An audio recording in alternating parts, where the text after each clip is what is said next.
هذا رجل كبير في السن في الموصل، وجاء عند سكة القطار، قصة قديمة يمكن لها 30 سنة أو شيء زي كذا. يوم جاء الشايب هذا بيركب القطار ولا ما معه فلوس ولا ما معه تذكرة، وقابله الكمسري حق القطار قال وين رايح؟ قال بروح لبغداد.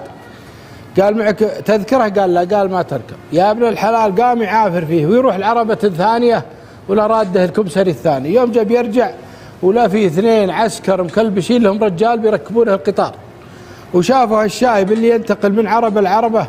واحد من العسكر جاء وقال له انت وين رايح؟ قال رايح لبغداد. قال ليش ما ركبوه؟ قال ما معي قيمة التذكرة. قال ايش رايك نكلبشك مع هالسجين ونركبك معنا القطار، المسجون اللي مع عسكر يسمحون له يركب مجانا.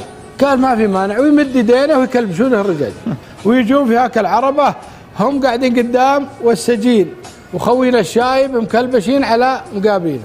وصلوا بغداد. يوم جو ينزلون يبون يفكون كلبشة الشايب، يروح ما لقوا المفتاح. يقول الشايب هذا يفكك يحاول، قالوا ما في الا حل واحد، نروح للشرطة ونسلم السجين اللي معنا الحقيقي للشرطة، وانت نطلع الحداد ويكسر هالكلبشة. يوم جو مركز الشرطة قالوا الراعي التاكسي اقعد انت وهالرجال المكلبش في السيارة بنودي سجيننا ونرجع. يوم طلعوا لراعي التاكسي معه، قالوا راعي التاكسي من هالبغداد ودنا الأكبر أقرب حداد عندنا في هالمنطقة. قال والله أنا ما أعرف حداد في هالمنطقة، أعرف واحد قريب اللي بعيد. قالوا ودنا عنده. أول يقول نمر على حدادين نبي يوقف، قال لا خلوا نروح الولد عمي.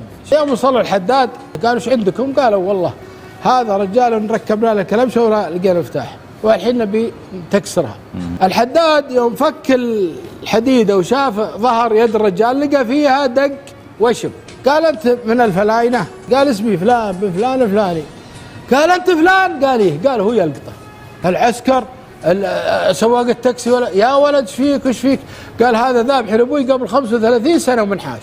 قال والله ما فكك الا في الشرطة، ويتهمه ويعطيهم اسمه ومعلوماته ويبحثون في المستندات وفي دفاتر السجلات، ولا والله في قضية مفتوحة والى الآن ما لقوا القاتل. ويوم حققوا معه وهذا ولا والله الرجال راكبة عليه القضية، ذابحين الرجال ومنحاش ورايحين الموصل ولا يدرون، وياخذونه ويحكم عليه بالإعدام. وش اللي ركب الكلبشة في يده؟ وش اللي جابه عندها الرجال حداد يترك الشوارع كلها حتى يصل هالحداد هذا ولد المقتول، وهو اللي يكتشفه.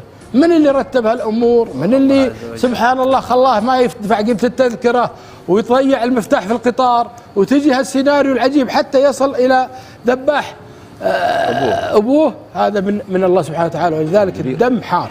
القاتل والله أن يلقى جزاءه في الدنيا قبل الآخرة.